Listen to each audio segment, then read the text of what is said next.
Well, thank you, and let's continue with the schedule. This was very fast, but very understandable, so that we can continue to be on time with the agendas. And now we will invite the floor Mr. Andrés Flores Montalvo. He is the senior advisor from the Climate Initiative from Mexico. So please go ahead. Thank you.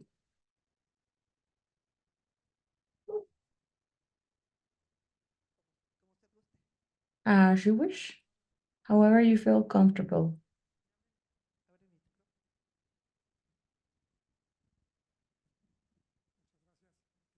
Thank you very much. Hi, Javier. Good morning, Laura. Well, first of all, thank you very much for the invitation on behalf of ICM, and I have greetings from you from the Dr. Adrian Fernandez.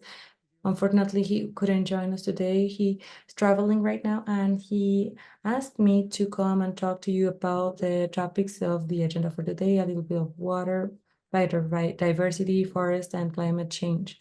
So I'm going to focus above all on the third one to be able to set the floor for the next presentations and the projects that have been presented, because talking about water or forest to these experts that are present here, well, it's something intimidating.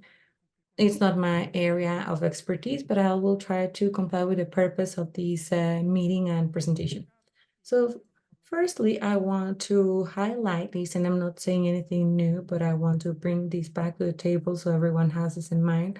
We are facing three big global crises, among other crises that are not related to the environment, but are related somehow to the environment. Of course, water crisis is something that hasn't been acknowledged yet. It's not a global emergency, but it is for many of the countries in the world, and definitely for Mexico. And regarding climate change, we can see that it's related to these water stress and these frequency or abundance of these extreme events as droughts and floodings, and also the loss of water bodies, that is very important also for biodiversity. And sometimes we forget the third dimension of these water issues.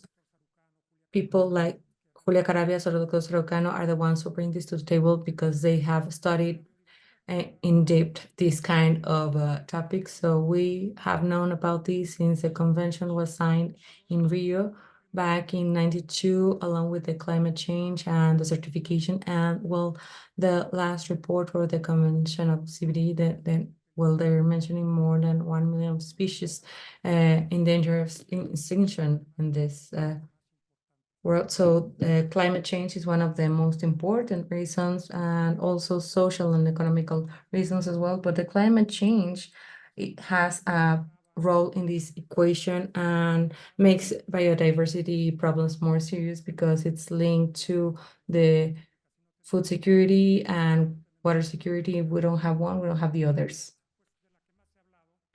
And finally, the one that's been more mentioned, given that there are the scientific dialogues and political dialogues, it's the climate emergency, now recognized as a global emergency and with very concrete actions from signing in 1992 in the convention, but more closely to the Paris Agreement in 2015, when an action was taken that was more ambitious, more global, in order to attend this great emergency. And all of them are interconnected, but additionally, they are established within other great priorities. Now, we've been talking a lot about the political cycles in different countries, like migration, like in the United States, and migration is well connected to these three topics. And sometimes it's not considered that attending one is to attend the rest of them. It's a little bit about covering the causes that are affecting and making a lot of people to move from one place to another inside a country or between countries now, as now it's occurring.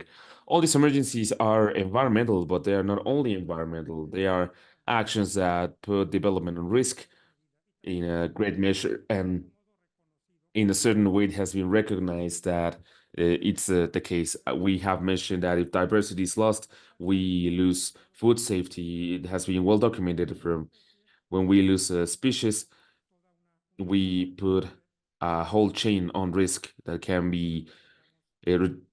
be considered to have access for people to have access to food in a certain amount or in different seasons. So we also have to have that in consideration. They are urgent, some measures more than others, but we cannot say that the water issues are not urgent now in Mexico. We are seeing that now, and we are remembering this every time that there's an emergency, like the climate change, and sometimes we forget when it's not the case. Now it started to rain, and now we forget that there's a water emergency in the country, right? When dryness is something that it's something permanent and recurrent in our country. And from this, there are probably a lot of experts that have been talking about the water issues in the topics that we presented today. Now, these are problems, of course. Yes, they are challenges, but they are also open the context that we want to transmit from ICN or from other civil society organizations. There's a lot that we can do to answer to respond to these emergencies that they give us. These are things that we have to do if there's no climate change. I mean, we still have to work on clean energies because they will generate more competitiveness, more better conditions in the air quality that we are answering. So we would have to make this disregarding these issues that are global. So there's a lot to do here that can give us opportunities, and we cannot lose these opportunities. I think that, and I will talk about Mexico in specific because I mean we have a short time for this presentation, but just to say that it is a window for opportunities that we have had during the last years. It hasn't been taken into account considerably, and now that we have a change in government and administration for the person getting to the administration with experience and the information that it has and with everything that has been done in its career to a new window of opportunities that we hope to leverage because sometimes the windows are closed. We don't have the advantage from the one that comes first, that sometimes it's the one that we should be taking and in the considerations that the recommendations that we are giving from the private sector to subnational sector, we always emphasize on leveraging opportunities in a prompt way because they're not going to be there forever. About the water systems, I'm going to speak about this very fast. This is an illustration from the Aqueduct WRA that it's a well-used platform even by the private sector because a lot of decisions have been made even in the private sector in function on the availability present on water and the likelihood on different scenarios on climate change and extreme situations. This is an illustration where Mexico, of course, is one of the countries in the world that has the highest water stress in the present. And towards the different scenarios in 2030, 2015, 2100, these water stress will be affected in all the scenarios. And mostly in the center and north of the country, which is something that you already know, you have discussed, and probably you have it in mind. Water is very bad distributed in Mexico, and humans and human activities are very wrongly distributed. But in conjunction, biggest part of the water is on the southwest and south of the country, where just a quarter of population is there, and with a very low uh, more economic activity in the country with so much providency from these resources. So obviously we have to take these things into consideration. They are considering as well for public policies. Now at the center and north of the country, they are have the highest stress in the country. We use the more quantities of water and where the water basins are more used, and we have a lot of the economic activity established in the country, from which they depend on having water. So we need to have this equation on mind when we are deciding to develop agriculture, for example, for exportation, for exports in Sinaloa, for what we're exporting in Sinaloa. They are tomatoes, but it's also water at the end. So these are some of the things that we have to consider. Dryness is not only the only thing conveying of how we use resources as well. There's a lot of that about in the different reasons why we get to have dryness. Dryness availability, it's wide range in the country, and sometimes right now it's going downwards.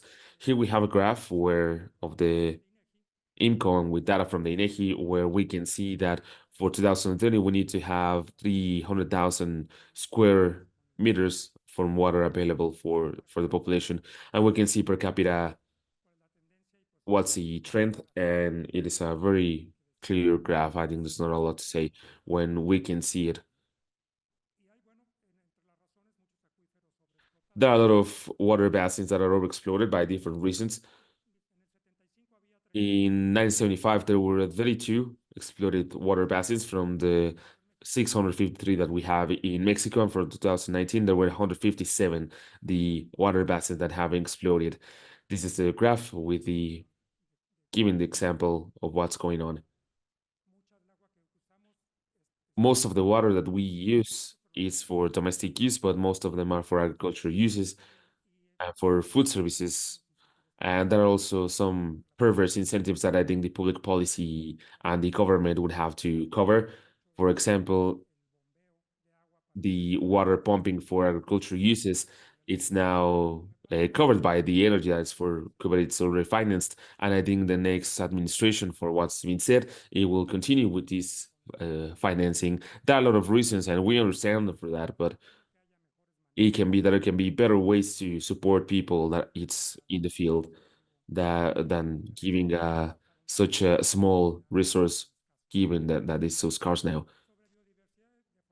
With biodiversity and deforestation, I will not get in depth with this topic because I think you will see it in more detail in the next presentations. It's just this slide to remind you that in Mexico, even though we are improving in different topics, this is still an unsolved problem. And with more concern for the civil society, it's that we are losing capacities. We're losing capacities that we thought were already there. For example, more specific in CONAVI or in CONAFOR, where there was a lot of capacity recognized worldwide and very useful in our country, and even for an example for the rest of the countries that we've been losing. And with this change in administration, we hope that we can change that effect with the capacities that it hasn't been exclusively from us in these issues. But it is well clear that these problems have been happening. There are some improvements. We have reduced the rate on deforestation from what we've been observing, but it's still very high.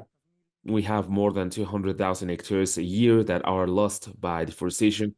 And there's even some incentives that are well damaged in the public policies that are contributing somehow for this to happen. And I will mention the case of the clearest example that it's Sembrando Vida. It's a program that it's a social program, I think, and it has a different access providing assistance to rural communities that are in very high level of poverty.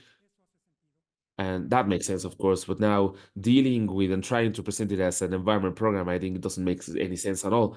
There's even nonsense in when it has been accommodated in the Ministry of Well-being, and it doesn't have a lot to do with the environment or any other organisms. The the support it's even higher than the one received by the farmers that are in the different areas by paying for environment services. They are giving around 5,500 pesos a month by hectare and a half. But that's why they are giving incentives to these lands, and that they have to different lands with different uses to prevent deforestation. I don't have because there's a lot of discussion about concrete data about what's the impact of Sembrando Vida in deforestation, but there are different data. For example, with the first watch that says that there are 63,000 observed hectares that they couldn't give an explanation of why they were deforested over the what has been observing in on previous years. We have attributed this to Sembrando Vida.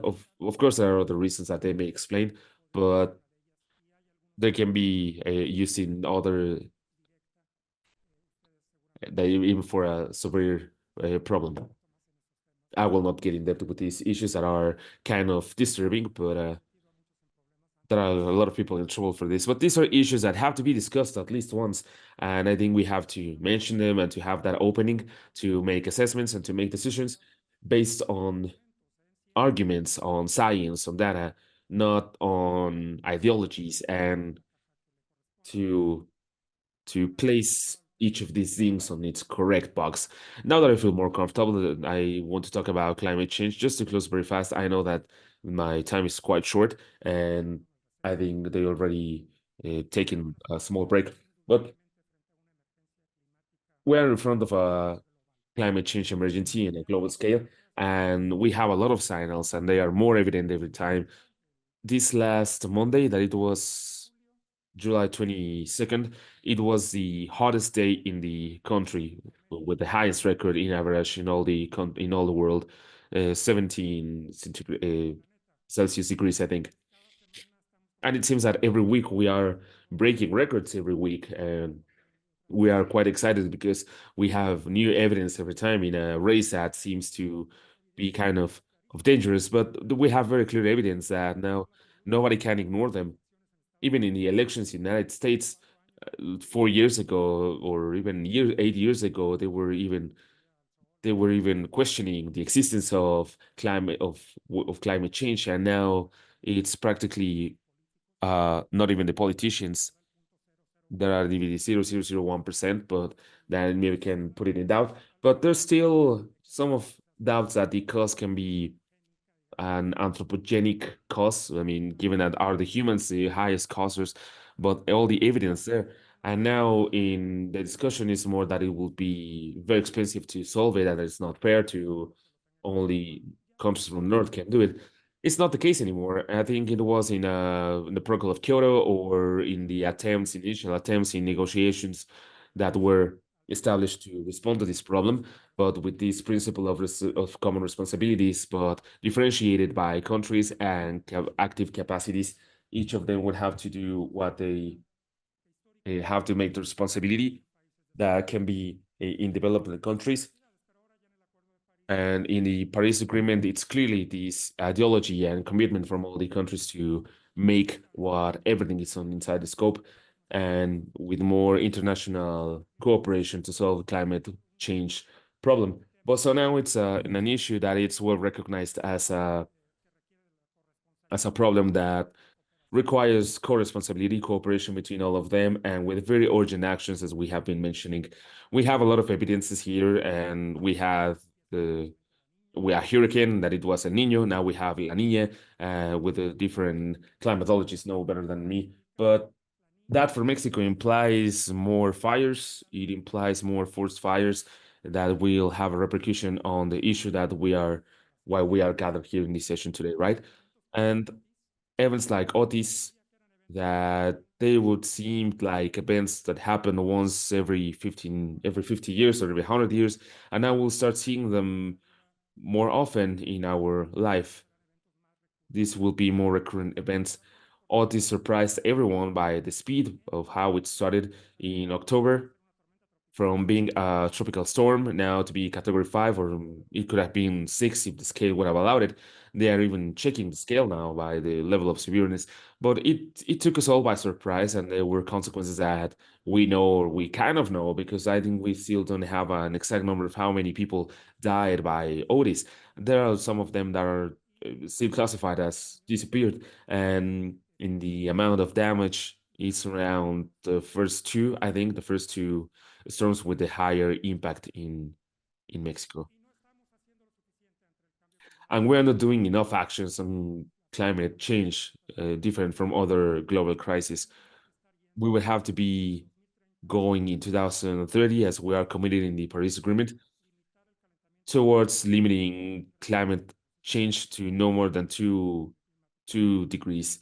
That comes from the weather framework in 1992 and from the COP16 in Cancun. And there are different documents now agreed by all the parties that we need to make as much as possible to not overcome the 1.5 Celsius degrees, and this is established in the Paris Agreement as a goal that we have to reach, not to overcome that level of increase in temperature with the pre-industrial age, that the planet will not be warmed more than 1.5 degrees above above from where we were before the industrialization. Clearly, we're not going towards that direction, and a lot of countries are putting a lot of commitments, companies even. They are assuming goals in reduction, in reducing emissions and decarbonization. But if we add up everything that has been on the table and that we assume that it will be added, even different to say it, but we are not going to 1.5. We are almost about to overcome 1.2 in this decade. Probably we can overcome 1.5 now. That it would be quite effective. And now they're putting on the table different goals for decarbonization. Mexico is not among them.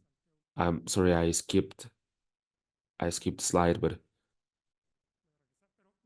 I will go back. But Mexico is the only country that, from the G20 that so far does not have in any way, in any tangible way, a goal for decarbonization up to towards 2050 or 2060 or any year. I mean, in any long term, some countries have India, for example, 2060. Some of them have certain flexibility because they are making the calculations to 2050, and it's hard to get to those years. Now, the new president, the virtual elected president, I think that's how they call it because it's still virtual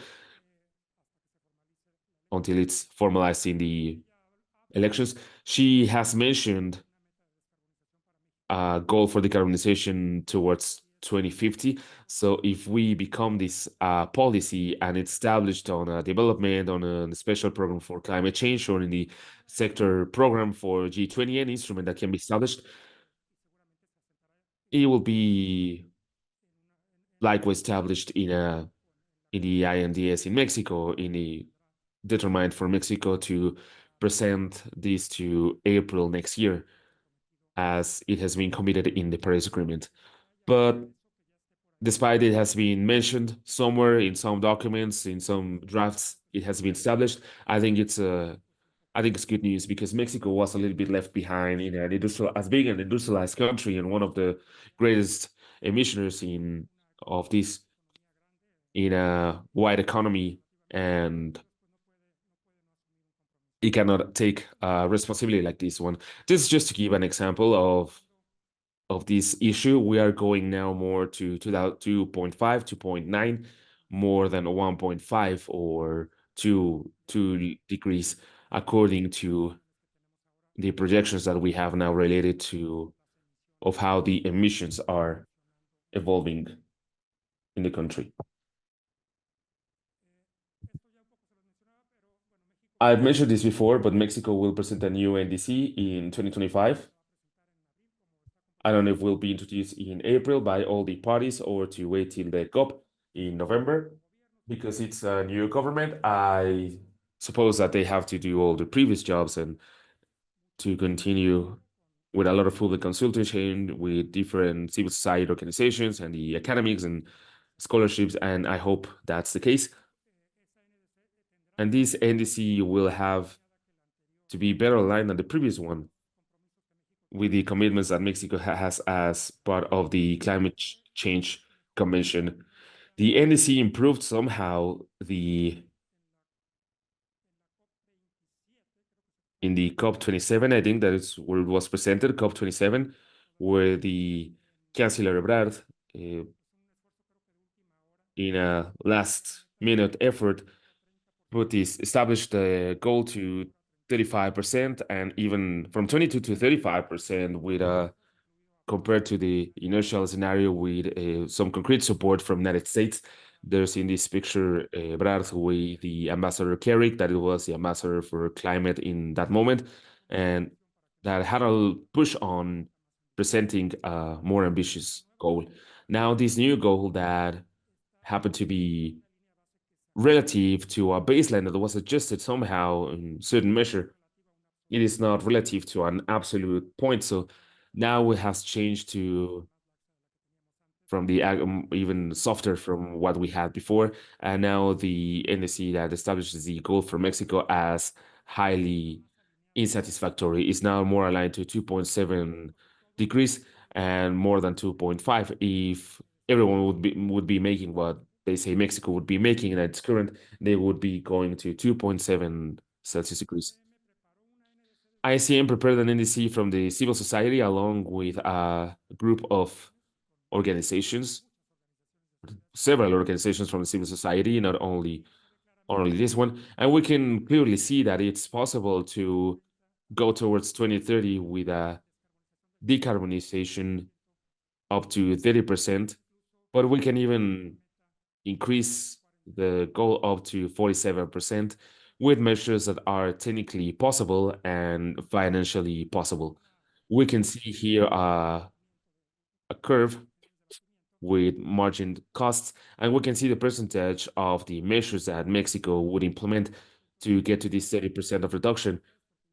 You will not be able to see it, but each bar it's a measure, and we can see how many of them, the width of the bar is how many emissions would be this measure would be reducing for 2030. Some of them are wider than others, but as you can see here, it's interesting to see how many of them are below zero. These are things that are paid by themselves and that we would have to be making, even if there are not climate change like, energy deficiency measures or these no regrets that, I mean, we have to make them no, without any question. For 2050, there's an effort to analyze if it's possible to get to the neutral point of emissions so Mexico can have a serious commitment on it. And it is possible. It's technically possible to do it. We have to invest. Not all investments are from the government. It's important to mention that there's a lot of investment that came from the private sector or even from international cooperation, but investments at the end are paid. So just before I go, and not leaving the presentation in the middle. I mean, just to give us some background. I mean, what we should do. There are a lot of concrete actions to be performed. There are a lot of them that will be discussed in the different assessments. Very concrete actions that we have to make in water issues, and it will cover climate as well. But from everything that we have checked on proposals for the following government and the following governments and subnational governments that we are trying to cover action, is that we need to have a vision and an integral management of these problems, not to see them as different silos or isolated blocks because they are well connected between them. We have to establish architecture on governance capacities, not to get on risk losing them, to have a legal framework that it's a correct one for it. I mean, we are presenting different.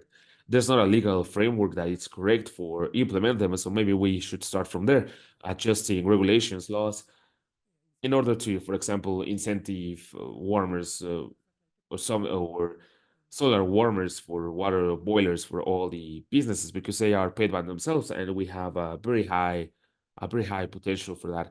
We need to have a sense of co-responsibility. It's not the federal government the only stakeholder here. I'm not blaming it, even though that's what it seems to say. But it is an important actor. It is the most important, I think. But we need to have a sense of that we all of us are correspondent in these actions besides the rest of the stakeholders that are in the public agenda. Sometimes it's very hard. I worked in the government as well as some of you, and I know how hard it is to cross these issues when they are not a priority.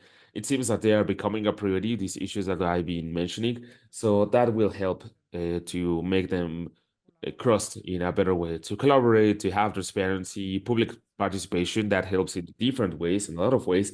But it takes again the actions that are more owned by all of us. We have that ownership that for the measures that could be taken and the actions that can be taken, but the opportunities for become to be implemented and implemented again in reality can be better. And finally, to have resources. I mean, it depends a lot of having resources in the financial sector. They say that there's a lot of money for climate issues and that the difficulty is about taking the projects and gathering people, and we have to do all those things to at least have clear plans and good proposals with all the participants, and with that, probably the resources will be taken in a wider, in a wide sense. I mean, I have changed my from ICM, but from WRA as well, in other organizations from civil society, film times, or even activists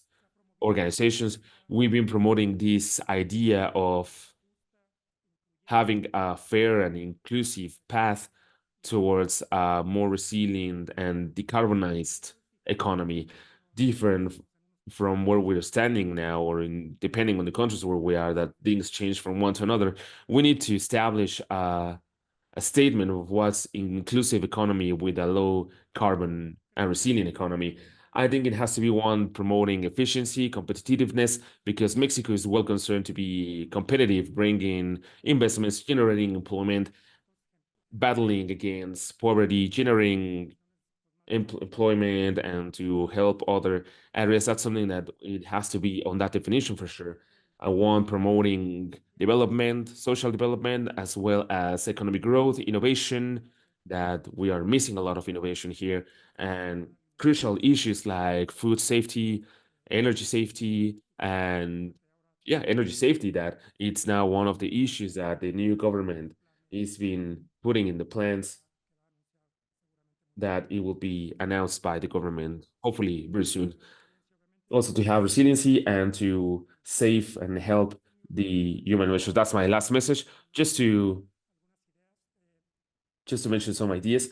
And the first thing is, we need to be concerned, of course, with everything that's happening. We have to be scared. I mean, these are horror stories when we talk about these things, mostly when we talk with young people, with students, because they are they are very worried for the world, the planet that will be left for them and its children. But we need to see the opportunity as well, and we need to be worried, concerned, and we need to see that taking care of this in a social way and economic way, it's the best thing. We have seen analysis and we have checked different issues on this cost. I mean, the cost of not doing anything, they are higher than the costs of doing things. And this implies for reducing emissions and for adaptation. There are assessments from Mexico, regional assessments, in global assessments, and a lot of analysis that all of these are more evident. And in certain cases, not even the co-benefit has to be measured, because sometimes it's different to measure, but indirect benefits from these actions. We need to be clear that time is running out. Now we have 2030 to get to the peak of the emissions and to be ready on reverse. And every time reports from the WRI are more alarming from different sources that are reporting constantly. We are still missing systemic changes. We are more in having this idea of integration. It's not about changing one thing over here and one another. It's more about holistic change in all economy for all society. And I finally think, and this is like my optimistic message, and in June 2024, that we need to have a window of opportunity that is unique, not only in Mexico, but in the world, with a president that is an expert on clean energy issues, that it's has a PhD on these issues. It's a person that believes in science, in data, in arguments, and then has been author of the IPCS, that she knows about climate weather, climate change, that there are a lot of things in Mexico that can be done, and we need to move fast to action. And by the different positionings that we created, there's a lot of optimisms, I think, according to that this unique window will be able to have an opportunity. I think civil society, the academy are with high expectations, philanthropy, cooperation, European Union, of course. A lot of countries are looking at Mexico and looking how we can materialize this window of opportunity. I think that we need to make things soon. And during the first months in an administration, it's are the months that are the ones establishing the pace and making the pace. The first 100 days will be crucial. We are working closely with the different teams of the president. So I think that we will be trying to collaborate and doing this that we've been mentioning that's so important, and making everything that is in our hands to contribute, and that Mexico can go in a better path. Thank you very much.